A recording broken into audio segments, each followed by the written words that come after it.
Swords and Souls is a game that has you manually train each stat of your character before you go out into battle. The game is all about repetition, but rewarding you with exponential growth to keep you going. The gameplay loop is established very early on.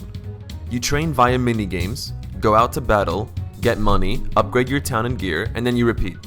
The training minigames can be pretty fun. They all make sense with the stat that they are boosting, and although they're simple, they can be really enjoyable to play.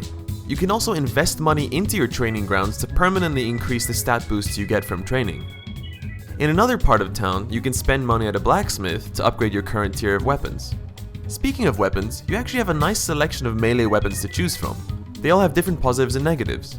Your ranged weapon is used as a secondary weapon in battle, as well as your spells. Alright, so let's talk about battles now.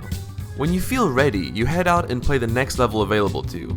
All of these are short, turn-based encounters, although they're not turn-based in the traditional sense. Each character on screen takes turns to attack each other, but all of your choices need to be made in real time. There is no pausing to think of your next move, and because of that, I found the combat to be really interesting. So by default, your character will basic attack an enemy. You can change which enemy they will target next by clicking their health bar. You also have active skills at your disposal though.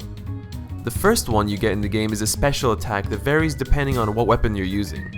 You can also get spells like a fireball or a stun attack. All of these have a cooldown though, so you can't abuse them. On top of that, if you left click, you can block an attack, but you only have a certain amount of charges before you have to wait for a cooldown. You can also right click for a dodge. Battles are short, but you only have so many charges, so you actually need to strategically decide when to let yourself get hit.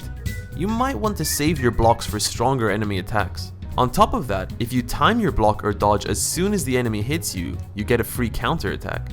Your character will also occasionally trigger a critical hit where you have to click at the right time for some massive damage. All of this does a great job at keeping the combat feel active and making you think on your feet. You're not just idly sitting around. After battles, you can use XP gained to upgrade all sorts of stats, like having more block charges or adding a poison chance to your arrows. If a battle is too tough, you can hire a mercenary from the tavern to help you out. They'll level up the more you use them, but that also means their price increases. That's why the most consistent way to progress through the game is to just constantly train your character. Back to the town though, there are other ways to spend your money which help with your overall progression. You can invest in the local bank, which will give you a consistent flow of cash every now and again.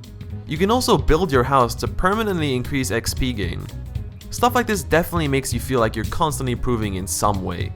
Although in the end, I would only recommend the game to people who would also play clickers. At a certain point, it can become quite repetitive. Although the training minigames were fun, they don't change that much in order to justify how much you have to play them. It's definitely the kind of game that you play if you just want to take it easy or play something brainless, maybe while you listen to music or watch a podcast. Although I will say the music in this game is actually really great. Although there's no voice acting, the characters are actually all really funny and interesting too.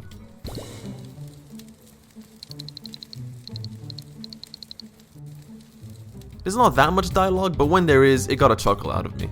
Overall, it is fun, but I think you need to know what you're getting into before you grab it, which is why I made this video. So if you thought it was useful, please don't forget to like and subscribe, and if you want to pick up the game for yourself and support my channel at the same time, there is a referral link in the description to do so. Thank you so much for watching, and I'll see you next time.